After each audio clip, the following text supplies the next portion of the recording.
I begin with the name of Allah and we shall receive your His Prophet Muhammad sallallahu alaihi wasallam, the head of our messengers, upon his family and on his companions. Today in this meeting, I want to speak some words about the concept of brotherhood in Islam. Dear audience, respected principal and all teachers and guests and my dear brothers, the importance of brotherhood in Islam can't be overlooked. There are many hadiths relating to the fact that Muslims are a single united body with what is possible for the others. According to such hadith, Muslims are like one body.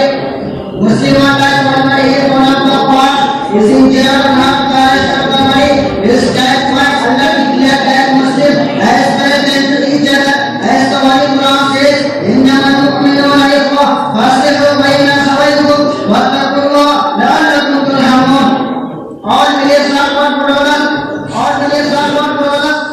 There was a reconciliation between the two brothers, and Allah wanted to make it very mercy. The Prophet also was reported to have said, "Al-Muslimu lahu al-Muslim." A Muslim is brother of another Muslim. So it should not oppress him, nor should he hand him over to an oppressor. Whoever fulfills the needs of his brother, Allah will fulfill his needs. Whoever brought his brother out of the discomfort, Allah will bring him out of the discomfort of the day of resurrection. The Prophet also said, none of you will have that he wishes for his brother what he likes for himself.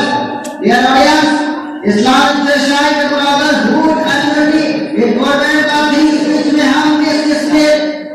It is forbidden. For example, for two Muslims to start explaining the presence of the third person, despite offering him and need him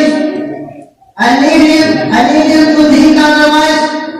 Allah prohibited while beating and mocking others, as the Holy Quran says, "Ya ayyuhalladhina amanu la yaskhar qawmun min qawmin asa yakunu khayran minhum wa la nisa'un min nisa' asa yakunu khayran minhum wa la talmizu anfusakum wa la tanabazu bil alqab bi'sal ismu fusuqu ba'da al-iman wa man lam yatub fa ulaika humul zalimun." All you who believe, no man should ever spoke but other men. Maybe the latter ones are better than the former ones. No should woman or the other woman. Maybe the latter women are better than the former ones. And don't find fault with one another, nor call one another with bad nicknames. But Islam never sinfulness after investigation. If anyone doesn't repent, then such people are the wrongers. And the inner power God is Christ with Allah, the Lord of all the worlds. Masahih